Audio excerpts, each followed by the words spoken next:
Shalom, selamat pagi. Apa kabar pagi hari ini? Baik? Haleluya, luar biasa. Liburnya agak panjang. Ya, dari Nyepi, habis besok Senin, mesti lebaran lagi. Ya, tetapi kita tidak pernah libur untuk mencari Tuhan. Amin. Saudaraku yang terkasih, ketika saya mendapatkan sebuah inspirasi di dalam bagaimana tentang kebenaran firman ini. Berkali-kali saya berbicara bahwa iblis tidak mau ketika dia dilemparkan dari sorga ke bumi, lalu iblis tidak mau sendirian. Yang sudah dirancangkan akan masuk di dalam perapian kekal selama-lamanya. Tetapi iblis sekali lagi dia ingin berusaha menjatuhkan mulai dari Adam dan Hawa sampai terus kepada generasi berikutnya. Sebab itu saya mau menyampaikan dalam ayat ini karena waktu sangat singkat sekali. Saya pernah berkhotbah bahwa setelah bulan Februari di situ bencana demi bencana akan terjadi. Saudara boleh cek di YouTube saya bulan Februari. Ya, bahwa setelah tanggal 14 ini akan bencana lebih dahsyat terjadi.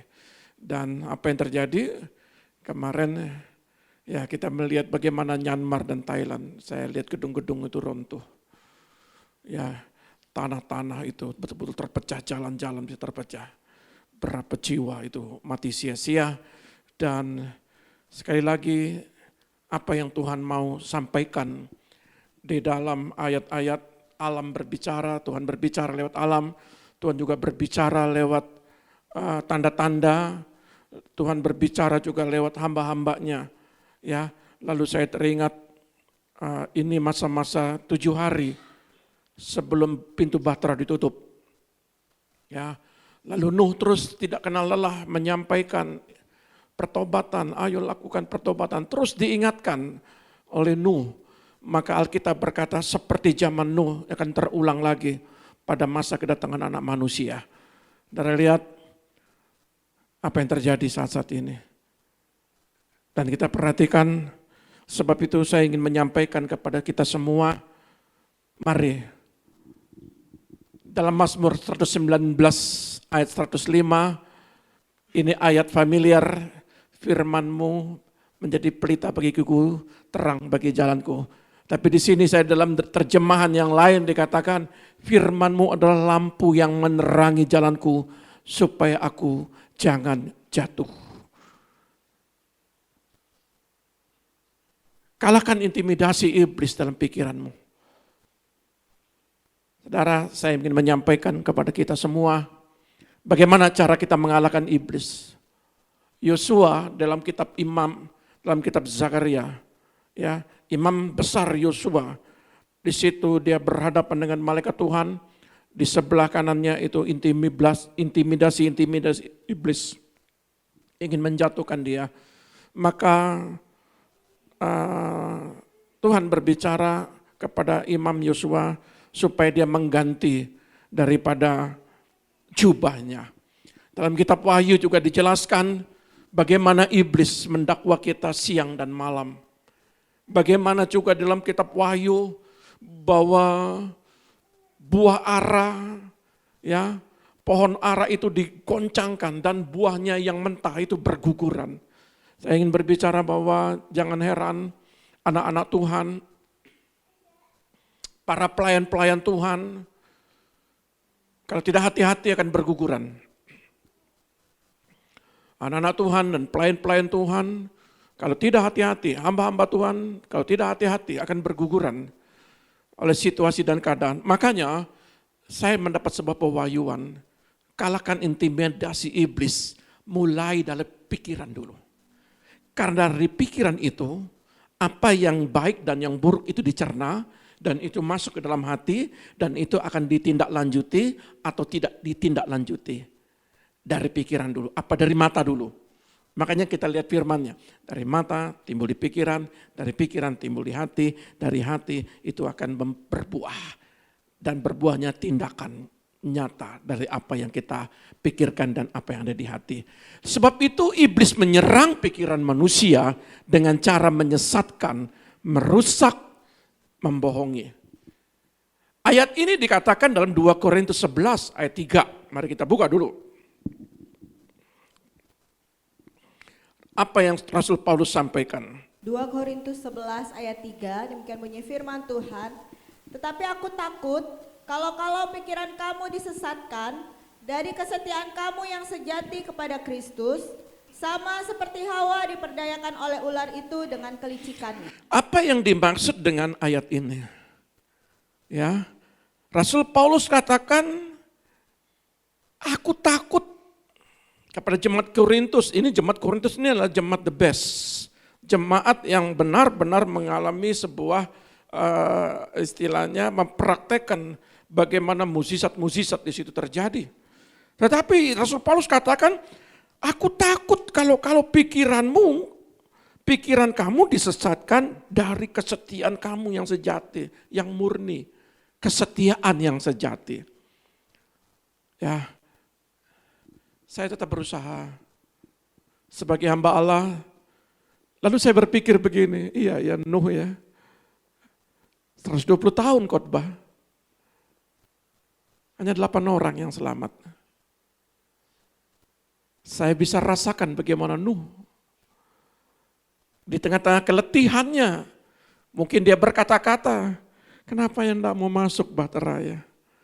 Lalu disampaikan kepada keluarganya, karena keluarganya tahu persis bagaimana rencana Tuhan terhadap Nuh. Tapi bagi yang lain, lalu saya menggambarkan diri saya di situ. Ya, tapi saya tetap berusaha. Sampai pintu bahtera ditutup, saudara yang masuk berbahagialah. Ya, tapi sebagai hamba Allah kita hanya menyampaikan rupa-rupanya antara Adam dan Hawa bergaul karib sama Bapa sendiri, sama Allah, berkomunikasi, itu pun juga jatuh. Orang yang bergaul karib ada di Firdaus juga bisa jatuh. Makanya Rasul Paulus bilang begini, aku takut jemaat Korintus, jangan-jangan kamu seperti Hawa diperdayakan. Nah sekali lagi, apa yang Rasul Paulus sampaikan? Yesus punya kehendak bebas. Dia membebaskan saudara memilih 2 jalan. Jalan yang luas, jalan yang lebar, atau jalan yang sempit. Jalan yang sempit menuju kekekalan, jalan yang lebar menuju maut. Memang kalau ikut Tuhan, banyak tidak bolehnya. Mencapai tata sorgawi, itu ruang gerak saudara, itu sangat disempersempit. Tidak boleh ini, tidak boleh itu, lakukan ini, lakukan itu. Sebab itu Rasul Paulus ingin menyampaikan kepada kita semua, apa sih tentang Hawa ini? Tolong dibaca dalam kitab Kejadian, mulai dari mana? Kejadian 3. Kejadian 3 ayat 4 dan 5. Tetapi ular itu berkata kepada perempuan itu. Tetapi ular itu berkata kepada perempuan itu, sekali-kali kamu tidak akan mati. Artinya dia menyesatkan. Dia membohongi, dia menyesatkan. Awalnya itu menyesatkan dulu. Pikirannya itu disesatkan. Sekali-sekali ya, kamu tidak akan mati. Itu intimidasi pikiran. Dari pikiran dulu diintimidasi. Ya, di situ dia bergejolak. Pertama dia masuk, istilahnya kalau sekarang kita ini dicoba-coba, sudah nggak apa-apa, nggak ada, Tuhan juga nanti pasti besok mengampuni kok. Pendeta juga nggak tahu, orang tua juga nggak tahu, suami nggak tahu, istri juga nggak tahu, atau anak juga nggak tahu, saudara juga nggak tahu. Lakukan saja. Ya, apa yang menjadi kalau memang itu dosa, lakukan saja. Toh juga besok Tuhan akan mengampuni. Sekali-kali kamu tidak akan pernah mati. Artinya umurmu itu masih panjang, masih ada kesempatan untuk minta ampun. Iblis berusaha merusak Hawa-Hawa, ya, generasi di akhir zaman. Adam dan Hawa, generasi di akhir zaman. Terus ayat 5. Tetapi Allah mengetahui bahwa pada waktu kamu memakannya, matamu akan terbuka. Nah, lihat. Allah mengetahui bahwa pada waktu kamu memakannya, matamu. Mulai dari mata lagi. Pertama intimidasi dari pendengaran. Apa yang kita dengar, itu intimidasi. Lalu kita mencoba membuka mata kita. Kita mengolah antara kita dengar dengan apa yang kita lihat. Kalau kita lihat itu baik, ternyata itu masih punya kesempatan untuk minta ampun. Lakukan apa yang menjadi bagian sebuah ketidaktaatan, ketidaksetiaan kita. Lakukan itu. Maka Rasul Paulus bilang, aku takut. Kenapa? Karena intimidasi, terus iblis mengintimidasi lewat pendengaran kita. Dia sampaikan gitu. Lalu kita mencoba-coba membuka mata kita. Iya ya, benar ya. Benar ya. Lalu apa yang terjadi? Terus? Dan kamu akan menjadi seperti Allah, tahu tentang yang baik dan yang jahat. Coba lihat. Kamu akan seperti Allah. Artinya apa? Apa yang baik, apa yang jahat. Sesungguhnya, kalau kita mengerti saja kebenaran firman, kita tahu apa yang baik dan apa yang jahat. Iblis ini mengelabui. Kamu akan seperti Allah. Loh, iblis ini gini loh ya. Kita saat ini, wujud kita manusia, roh dalam diri kita itu adalah roh Allah. Kita tahu kok mana baik, mana jahat, mana yang buruk. Tapi coba lihat, kamu akan seperti Allah. Iblis mencoba merusak gambar diri Allah dalam diri kita. Dia ingin membohongi kita. Maka itu saya mau sampaikan begini. Cara iblis menyerang pikiran membuat manusia memikirkan hal-hal yang tidak dipikirkan Allah. Dia ingin memutarbalikkan fakta. Dia ingin memutarbalikkan sesuatu yang nyata, yang apa hukum-hukum peraturan Tuhan yang tidak boleh. Dia ingin mengacaukan kebenaran firman Allah. Kan tahu Hawa dengan Adam dan Hawa, kamu manusia, kamu bukan Allah. Tapi iblis mencoba, kamu akan seperti, kata seperti itu tidak dipahami dengan Hawa ini. Saudara lihat berapa kali kita, kamu akan menjadi seperti orang kaya yang seperti itu, lakukan saja. Manipulasi, lakukan saja. Apa yang tidak boleh. Bangsa kita sekarang gencar-gencarnya memberantas korupsi. Kita berdoa buat pemimpin kita. Supaya diberikan kesehatan. Karena ada pesan Tuhan juga. Supaya berdoa juga buat pemimpin kita. Diberikan kesehatan. Karena lewat pribadi mereka. Lewat pemimpin kita. Semua ini akan dibersihkan. Ya. Iblis menyerang pikiran, membuat manusia membohongi pikiran manusia. Supaya manusia tidak taat kepada Tuhan sama seperti Hawa. Berapa banyak kita itu hidup dalam ketidaktaatan. Berapa banyak kita mencoba-coba ketika kita sudah ada di pinggir jurang dan tergeletak. Baru kita menyadari, dan banyak sekali saya berharap anak-anak Tuhan di tempat ini menyadari sebelum tergeletak. Penyesalan itu memang tidak ada. Tidak membawa faktor yang baik. Tapi seringkali ketika sudah terjadi sesuatu, baru kita menyadari dan kita terkaget-kaget. Makanya sebelumnya Rasul Paulus bilang pada jemaat Korintus, hati-hati.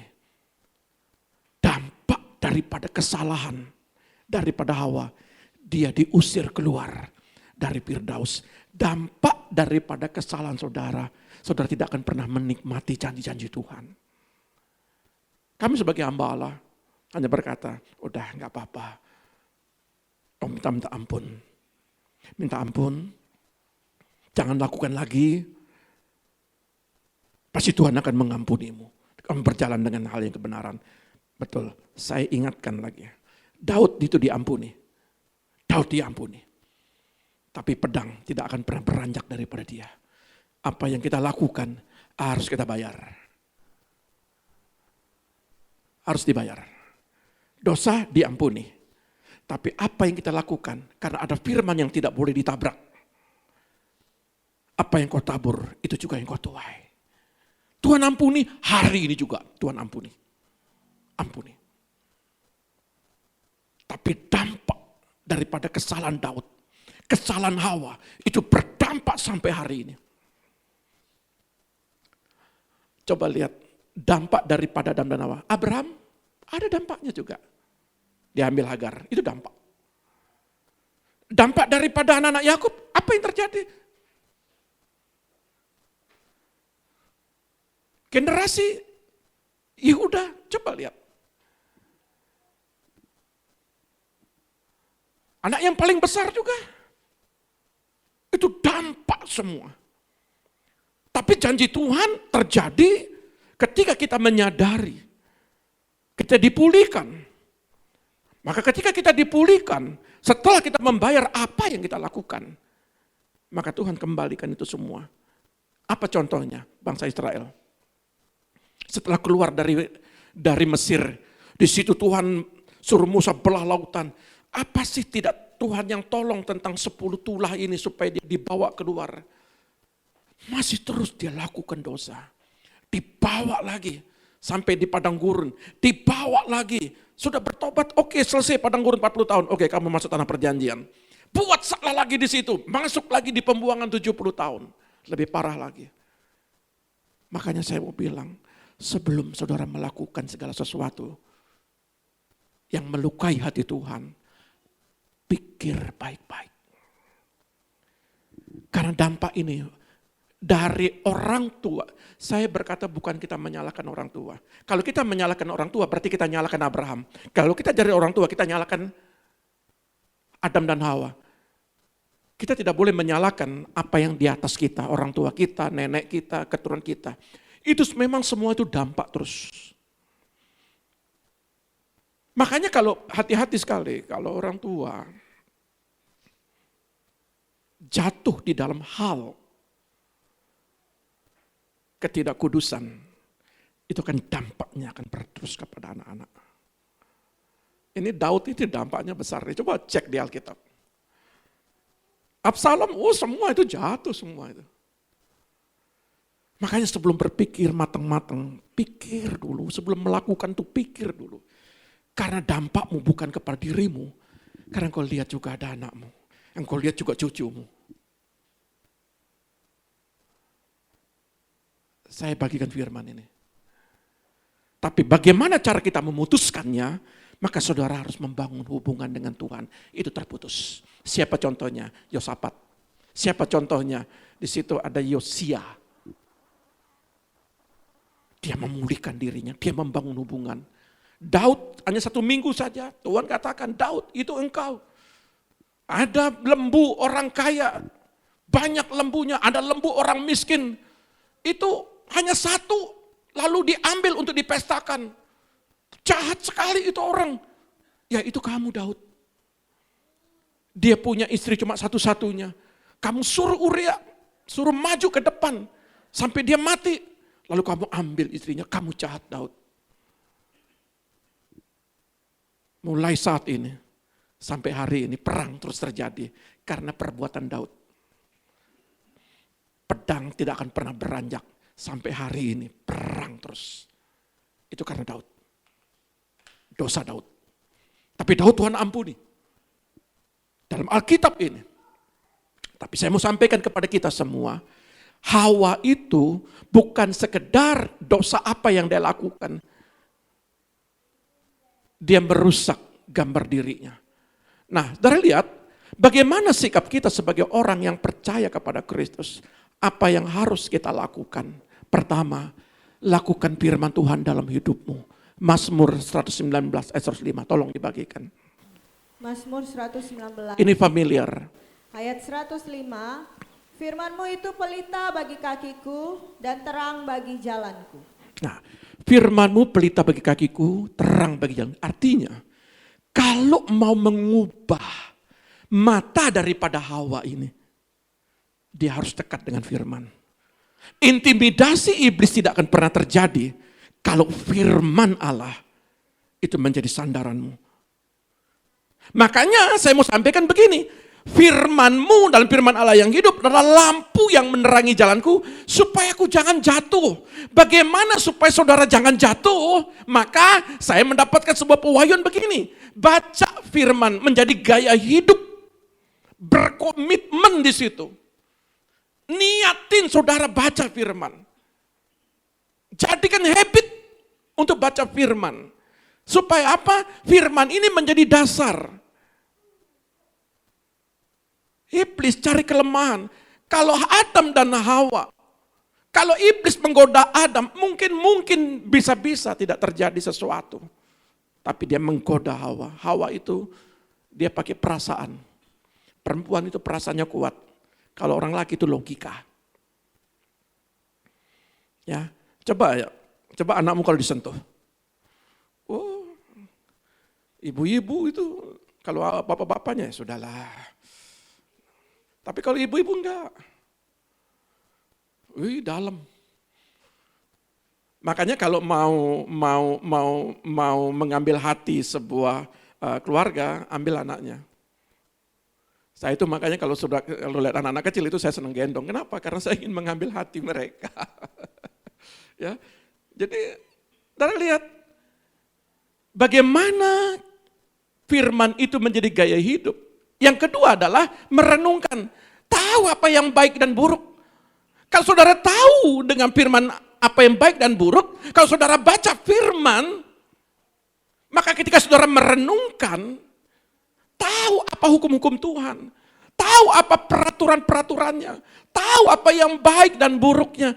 Cuman persoalannya yang terjadi ketika poin ketiga melakukannya ini yang menjadi masalah.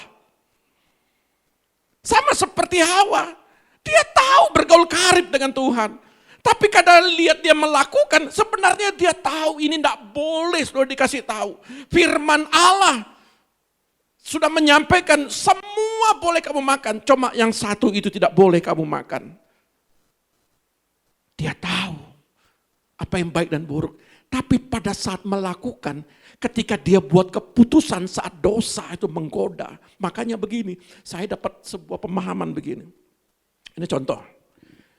Namanya manusia, pasti ada intimidasi iblis. Ini saya kasih contoh. Yang namanya perempuan, lihatlah cowok ganteng itu, pasti dia ngelihat. Betul-betul. Kalau saudara tidak lihat berarti tidak normal. Saya juga sebagai pria yang normal, kalau saya lihat wanita cantik itu normal.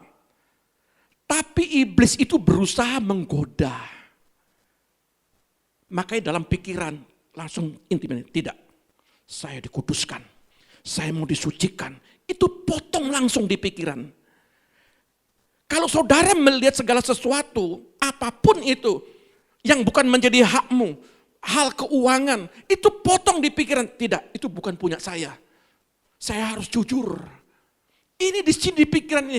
Karena iblis tadi dikatakan, Hawa itu digoda dulu pikirannya. Baru kita bisa melihat. Apa yang kita lihat itu disinkronkan. Oh iya.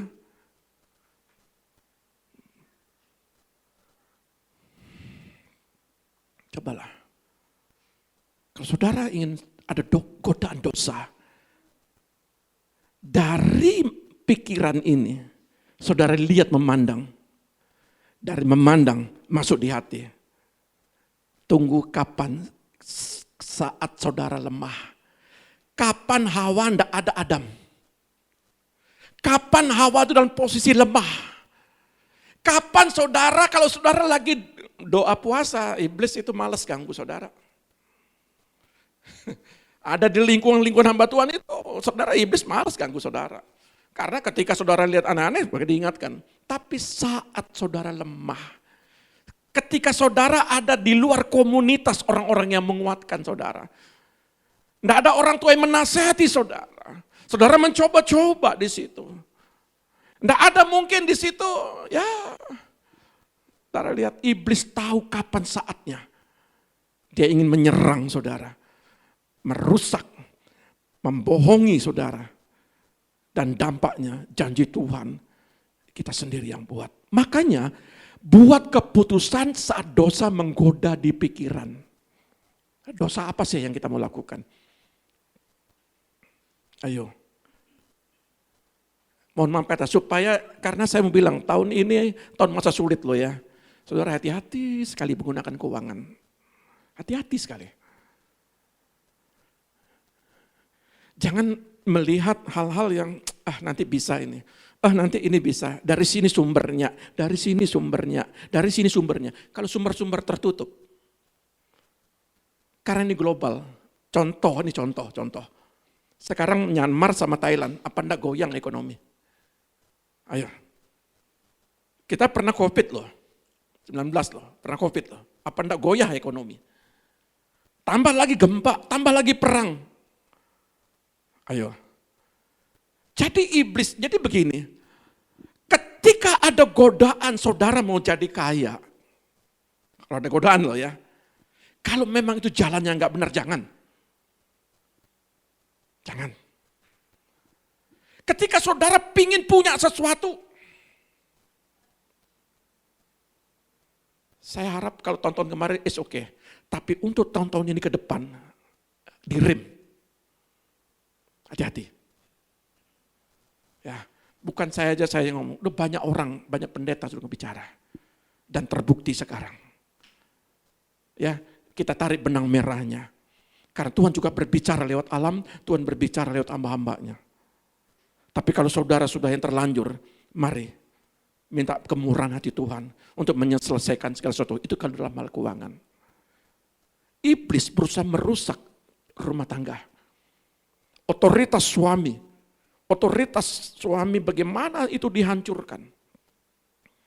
Kalau suami sudah dihancurkan, istri dan anak-anak itu akan hancur. Itu gampang. Makanya saya berharap jemaat tempat ini.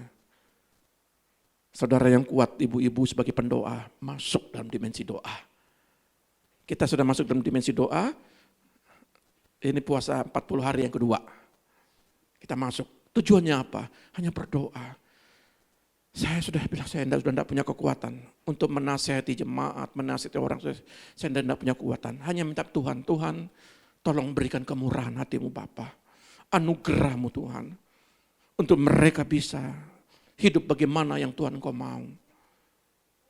Kami hanya duduk sambil berdoa. Kemarin waktu kami nyepi juga, kami duduk berdua. Kami sharing firman. Ketemu siapapun, kami hanya terus berdoa. Karena itu kekuatan kami. Tidak ada lain lagi jalannya sudah. Lakukan firman Tuhan dalam hidupmu.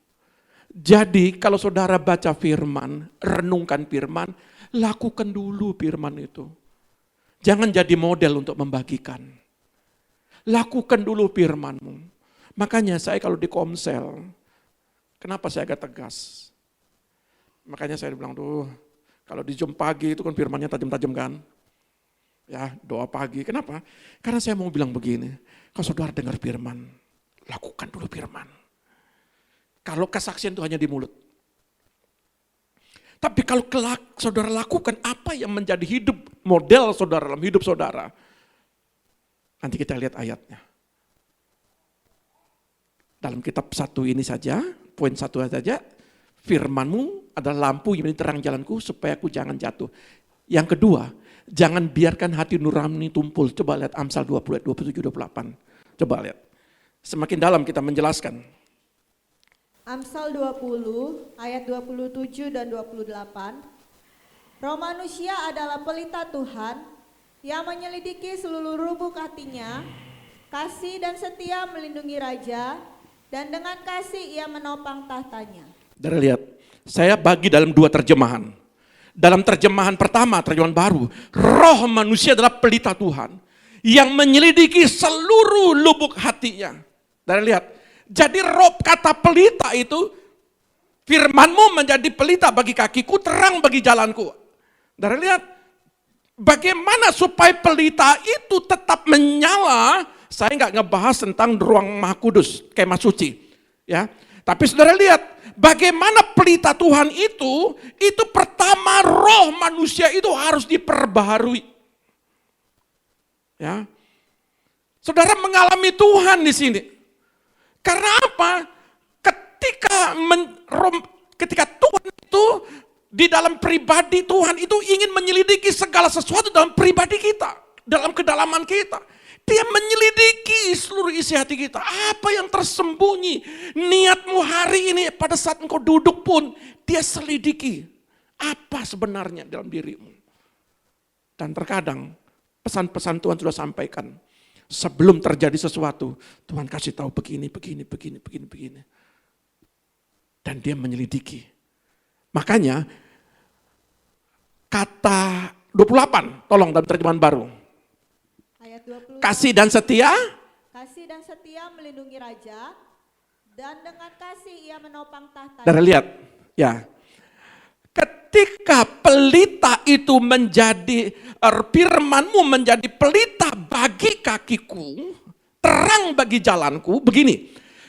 Ketika firman itu sudah ada dalam pribadimu, engkau membaca, merenungkan, melakukannya, maka di situ orang yang diperbaharui itu kasih setianya itu, apa yang dimiliki raja, itu sangat menentukan di dalam kerajaannya, menentukan dalam kerajaan rumah tanggamu, menentukan dalam kerajaan usaha pekerjaanmu, itu menentukan. Kenapa? Orang yang diperbaharui rohnya. Orang yang mengalami Tuhan hari-hari, firman dan roh terus dibaca, firman dibaca, roh diperbaharui, membangun hubungan dengan Tuhan. Makanya manusia roh harus terus mengalami pembaruan. Karena Tuhan ingin memakai hidupmu menjadi alatnya, mengamplikasikan kasih dan hidup dalam kesetiaan. Kalau saudara baca firman dan renungkan, maka kasih saudara itu nampak. Nanti kita akan bahas tentang kasih itu. Tentang kesetiaan itu apa? Saudara ngerti enggak setia? Setia itu mau hujan badai, mau gempa, mau aniaya, mau mati besok pun Rasul Paulus, tapi dia tetap setia. Dia membangun hubungan sama Tuhan. Dia terus setia memberitakan kebenaran firman. Jadi saudara lihat, sebagai bahan studi banding kita, bagaimana firman itu mengalami sebuah pelita itu yang firman itu yang selalu kita baca setiap hari, maka di situ ada sebuah perubahan. Dia senang dekat sama Tuhan. Dia senang membangun hubungan dengan Tuhan. Coba cek dalam diri kita. Satu hari, berapa kali kita membangun hubungan dengan Tuhan? Kalau manusia rohmu dibangunkan, saudara rindu amat sangat dengan Tuhan. Setiap langkahmu.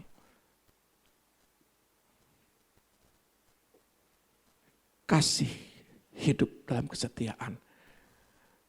Saya baca dalam terjemahan lain.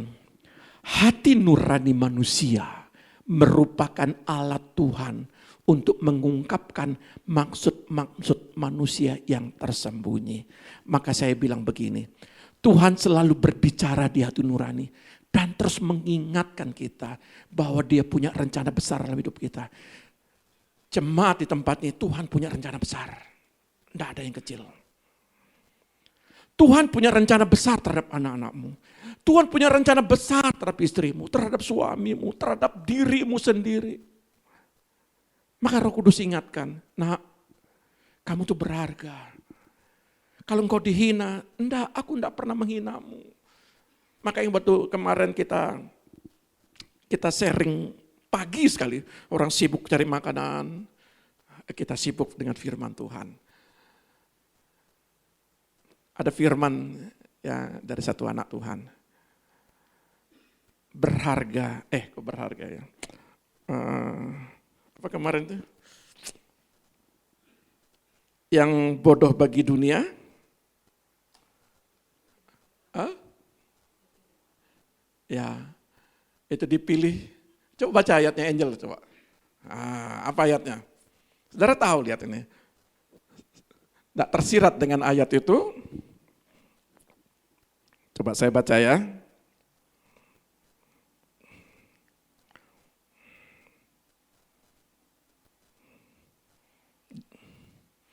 Apa yang bodoh bagi dunia akan dipilih Tuhan, tetapi apa yang bodoh bagi dunia dipilih Allah untuk memalukan orang-orang yang berhikmat. Dan apa yang lemah bagi dunia dipilih Allah untuk memalukan apa yang kuat. Dan apa yang tidak terpandang dan yang hina bagi dunia dipilih Allah, bahkan apa yang tidak berarti dipilih Allah untuk meniadakan apa yang berarti. Dari lihat, Allah itu punya rencana. Kalau orang dunia mengatakan kita bodoh, Tuhan tidak pernah mengatakan kau bodoh. Dia ingin mengangkatmu. Tuhan tidak pernah berkata engkau gagal dalam bisnis usahamu. Tuhan tidak berkata rumah tanggamu gagal. Enggak. Dia ingin mengangkat hidup saudara. Ketika saudara benar-benar membaca firman ini, saudara remakan firman ini, saudara renungkan, saudara lakukan, iya, saya berharga di mata Tuhan. Dunia boleh berkata saya enggak ada apa-apanya, enggak punya apa-apa, enggak bisa apa-apa. Tapi aku percaya kata firman, aku akan diangkat Tuhan, aku akan dibuat berarti sama Tuhan. Tetapi kita sendiri yang sering menggagalkan rencana besar itu. Kita seringkali hidup dalam ketidaktaatan. Sama kayak Hawa, sudah ada dalam lingkungan Firdaus, diusir keluar, kan enggak enak. Sudah ada di tanah perjanjian. Bagaimana Yosua sudah merebut tanah perjanjian. Berapa korban yang sudah, coba lihat, 4 generasi, generasi 1, 2, 3 itu habis semua. Habis di padang gurun. Tapi ketika masuk tanah perjanjian, hanya beberapa waktu. Mesti keluar lagi dari tanah perjanjian. Masuk di dalam apa? Di pembuangan. 70 tahun lagi, lebih parah lagi. Hampir 2 kali lipat. Saudara, Tuhan sudah banyak kasih kemurahan buat Tuhan. Tuhan sudah banyak mengampuni saudara, mengasihi saudara. Sampai hari ini dosamu semerah kermisi, dia ampuni saudara. Seperti salju. Hari ini juga. Tapi seringkali kita enggak taat sama Tuhan. Bahkan kita menggampangkan kasih karunia Tuhan. Kita hidup semaunya. Kita mulai tidak menghormati orang tua. Kita sudah mulai tidak menghargai firman Tuhan. Kita sudah mulai menyepelekan kebenaran-kebenaran firman Tuhan. Kita sudah mulai mencoba-coba. Saudara, cobalah. Ini masa 7 hari yang saya harus sampaikan. 7 hari saya tidak tahu kapan waktunya. Seperti Nuh. 7 hari, ingat, bertobatlah, bertobatlah. Dan kita seringkali hidup dalam ketidaktaatan itu. Dan hati seperti orang tua, biar bagaimanapun, saya teringat, biar bagaimanapun anak punya kesalahan, dia tetap anak saya. Hati orang tua akan hancur, hati orang tua akan istilahnya runtuh ketika anaknya kembali. Hati Bapa juga luluh ketika kita itu semua, Tuhan, saya hidup saya dalam dosa Tuhan. Pulihkan saya Tuhan, ampuni saya. Hati Tuhan luluh. Tapi seringkali setelah diampuni kita besok lakukan lagi. Setelah diampuni kita besok lakukan lagi. Yuk, yang marah berhenti marah. Yang sakit hati berhenti sakit hati. Yang kecewa akar kepahitan berhenti. Jangan lakukan lagi. Yang suka bertengkar berhenti. Ya, berhenti. Ayo, satu sama lain saling menghargai. antara suami dan istri saling menghargai. Ya, tapi seringkali kita hidup dalam ketidaktaatan itu dan kita coba lagi. Ya, makanya di dalam ayat 18, jika seorang raja baik hati, jujur, adil, maka kerajaannya akan berdiri teguh. Makanya kalau saudara benar-benar baik hati, jujur, saudara kan dengar firman. Berapa banyak firman saudara sudah baca? Ayo, ada komsel-komsel. Ayo, komsel apa? Pemimpin. Komsel apa? Komsel hari Rabu. Berapa banyak sudah saya dengar. Ya, baca firman. Persoalannya adalah, ya, jika seorang raja baik hati, jujur dan adil, maka rumah tanggamu akan berdiri teguh. Firman adalah pelita bagi kakiku, terang bagi jalanku. Jadi kalau firman itu, bagaimana seorang raja itu seorang imam, dia baik hati. Apa maksud baik hati? Baik hati itu sikap yang menyenangkan.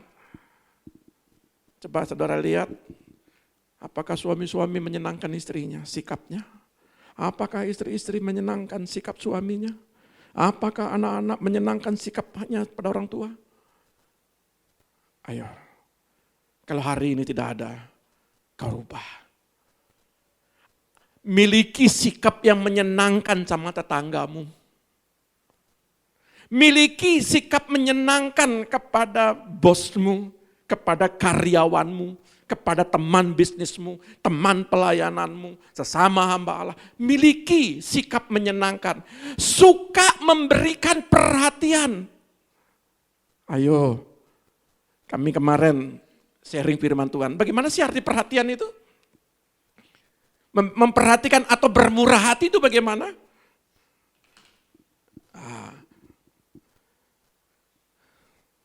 Gimana sikapnya?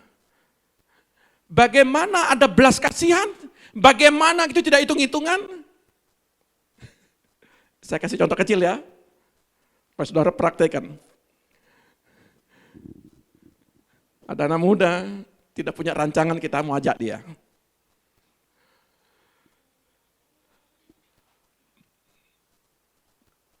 Daftar makanan kita sudah siapkan untuk 4 orang.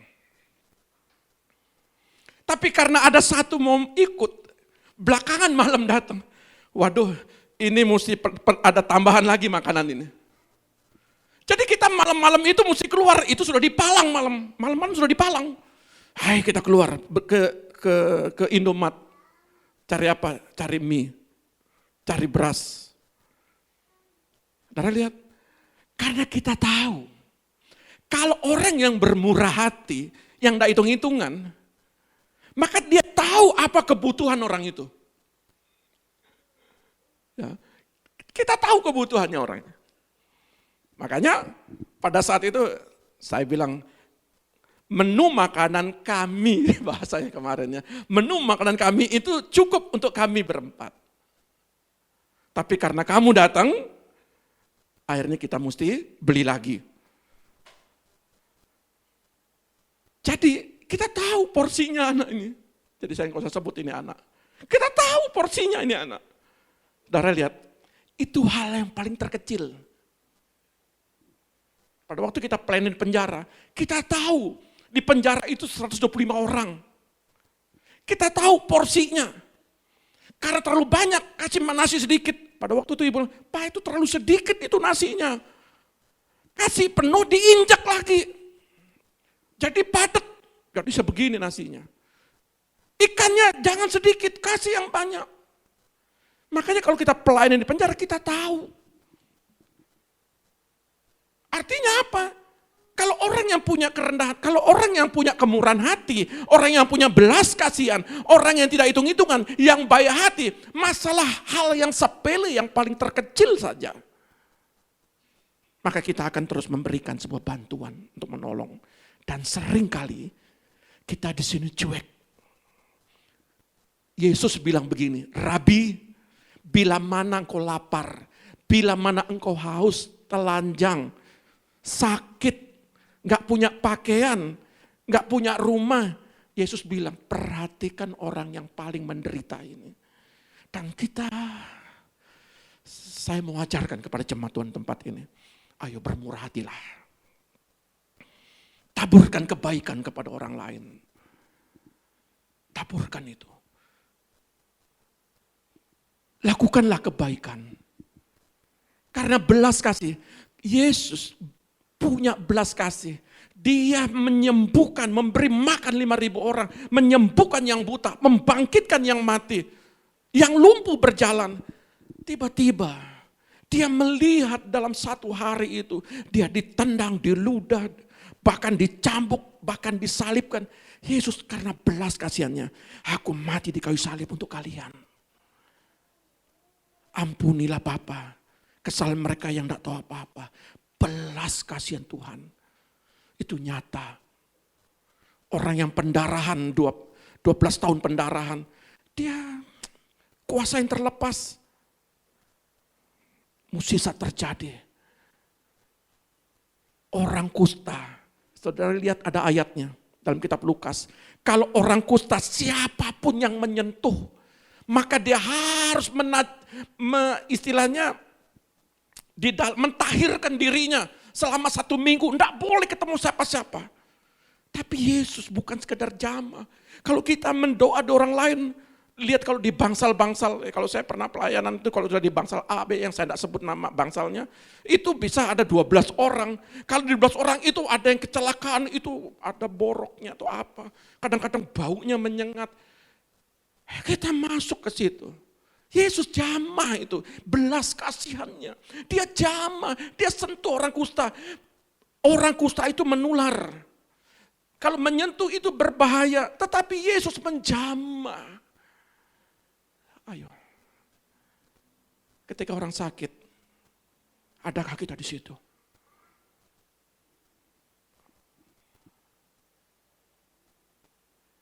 Kalau saudara membuat keluargamu tegak berdiri, bisnismu tegak berdiri, engkau harus baik hati sama orang. Harus ada kemurahan. Gak usah hitung-hitungan. Matematikanya jalan, gaji 2 juta. Kalau dipotong 100.000 untuk bantu orang, kurang nanti. Belum biaya ini, biaya itu, biaya ini. Saudara tidak akan pernah membantu orang kalau saudara hitung-hitungan. Percaya. Janda sarpat besok mati, dia bagikan itu. Tepung senggam, dia bagi itu. Kalau saudara melihat mukjizat, lakukan kebaikan hati kepada semua orang. Lakukan itu. Jadi firman itu terang bagi jalanku. Bukan firman itu saudara hanya membaca, tapi tidak lakukan. Lakukan itu firman. Makanya di sini katakan, jika seorang raja, jika seorang pemimpin perusahaan, jika seorang karyawan, seorang pebisnis, dia baik hati, maka kerajaannya, maka bisnisnya akan berdiri teguh. Pegang ini ayat. Apa bisnis saudara? Apa pekerjaan saudara? Yang membuat tidak bisa melonjakan. Karena kemurahan hati kita hitung-hitungan sama Tuhan. Kita hitung-hitungan sama orang lain. Kita takut besok kita mati. Janda sarpat tidak. Saudara baca janda sarpat itu berkali-kali. Tapi sulit melakukan janda sarpat ini. Sulit. Jujur. Mengakui, punya sikap mengakui. Berkata atau memberikan informasi yang sesuai dengan kebenaran. Ini bahasa kerennya ini. Suka bohong. Bahasa Inggrisnya itu. Bohong. Jadi, ayolah, orang yang dengar firman, orang yang diperbahari rohnya, orang yang mau menjadi alatnya Tuhan, maka dia akan baik hati, maka dia akan jujur. 3, adil, berpegang pada kebenaran, tidak memihak, tidak sewenang-wenang, adil, bijaksana, mengambil sebuah keputusan itu bijaksana. Siapa yang tidak pernah melakukan sebuah kesalahan? Maka saya mau katakan, sekalipun suami melakukan kesalahan, sekalipun istri melakukan kesalahan, sekalipun anak-anak melakukan kesalahan, suatu kelak dia pasti berubah. Jangan langsung kita ultimatum, memang begini tidak bisa berubah. Langsung saudara campakan. Manusia pada dasarnya pasti akan berubah. Ketika firman dan roh itu berbicara dalam pribadinya. Jadi kita jangan sekali-sekali menjustis, menghukum anak-anak kita. Menghukum suami kita, menghukum istri kita. Jangan. Beri kesempatan mereka untuk berubah. Ya. Maka saya mau bilang begini. Saya buat kesimpulan. Lukas 11. Ayat 33 dan 36 saya baca. Coba bolehlah dibaca dalam terjemahan barunya, nanti kita gantian terjemahan firman Allah yang hidup. 33. Lukas 11 ayat 33, pelita tubuh. Tidak seorang pun yang menyalakan pelita, lalu meletakkannya di kolong rumah atau di bawah gantang, melainkan di atas kaki dian, supaya semua orang yang masuk dapat melihat cahayanya. Tidak ada seorang pun yang memasang pelita lalu menyembunyikannya. Firman dalam dirimu itu akan kelihatan. Dia hidup dalam firman apa enggak, dia melakukan firman apa enggak akan kelihatan. Sebaliknya ia akan meletakkannya di atas kaki pelita. Saudara akan menjadi terang. Saudara menjadi gaya hidup, menjadi model. Orang yang diupah perkataan itu bagaimana? Saudara lihat, puji Tuhan, shalom. Enggak langsung kita bilang, mohon maaf kata-kata kiasan, kata-kata kotor, keluar dari kata-kata kita, mulut kita. Orang yang dipulihkan. Ya, setiap apapun yang diperkatakannya itu. Dia menjadi penerang bagi semua orang yang masuk ruangan. Di tengah-tengah keluargamu, jangan suruh orang baca Alkitab, kita sendiri tidak baca Alkitab. Halo orang tua. Baca Alkitab, anak-anakmu akan baca. Jangan suka marah-marah ya. Tidak boleh ngelawan orang tua, kita sendiri juga lakukan. Mulai hari ini, mari. Ya, mari. Suami dan istri, kata-kata yang bijaksana. Terus 34. Matamu adalah pelita tubuhmu. Jika matamu baik, teranglah seluruh tubuhmu, tetapi jika matamu jahat, gelaplah tubuhmu. Mata kalian menyinarkan apa yang ada dalam hati kalian. Tidak bisa dibohongin. Apa yang engkau lihat, itulah hatimu sebenarnya. Oleh sebab itu saya mau katakan, mata yang cerah dan murni akan membiarkan cahaya memasuki jiwa, itu pikiran. Pikiran kalian, mata yang jahat akan merintangi masuknya cahaya. Cahaya firman, pembaharuan daripada roh Tuhan, pemakian Tuhan, itu akan dihalangi. Kenapa? Karena mata yang jahat akan merintangi masuknya cahaya dan membenamkan kalian ke dalam kegelapan. Iri hati, dengki, itu buang. Gosip, buang. Menghakimi orang, buang itu. Karena kalau itu kau lakukan, sesungguhnya hatimu menjadi jahat jadinya. 35. Ayat 35. Karena itu, perhatikanlah supaya terang yang ada padamu jangan menjadi kegelapan. Nah, terus 36. Jika seluruh tubuhmu terang dan tidak ada bagian yang gelap, maka seluruhnya akan terang, sama seperti apabila pelita menerangi engkau dengan cahayanya. Apabila hati kalian diterangi seluruhnya, ada yang bertobat perkataannya, tapi pendengarannya nggak bertobat. Senang kali dengar-dengarnya negatif. Firman Tuhan berkata begini, carilah dahulu kerajaan Allah dan kebenarannya, maka yang lain kamu akan ditambahkan. Tapi yang dia dengar tuh rugi. Ayo, perkataannya bertobat, pendengarannya tidak bertobat. Makanya gelap semuanya. Ayo, apalagi? Ayo. Ada kakinya bertobat ke gereja, tangannya nggak bertobat, suka nempeleng. Mukul. Cubit suami, cubit istri, cubit anak-anak, sampai naik. Mulai hari ini beri nasihat anak-anakmu ya. Tidak pakai kekerasan lagi. Ya, doakan dia. Maka dia akan berubah. Ya. Nah, lihat, apabila hati kalian diterangi seluruhnya dan tidak ada sudut-sudut yang gelap di dalamnya. Masih ada nyantol di sini, Pak. Ada titik-titik. Apa itu? Itu loh, Pak. Teman komsel saya, Pak. Menjengkelkan, makanya saya enggak mau lagi komsel di situ.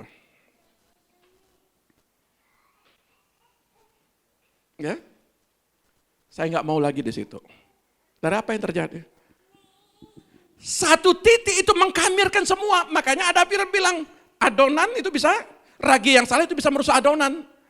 Jadi hari ini saya mau bilang, ayo, titik-titik noda. Titik-titik noda. Kalau berbekas di hati, cepat dipulihkan.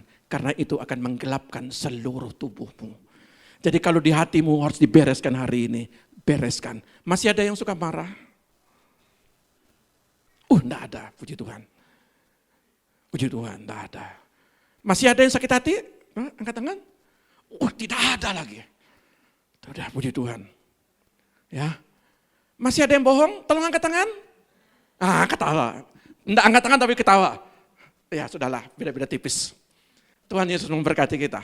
Ya, hari ini biar firman Tuhan kita datang, kita minta ampun kepada Tuhan, kita dipulihkan oleh Tuhan. Karena kerajaan Tuhan akan dinyatakan di tengah-tengah keluarga kita.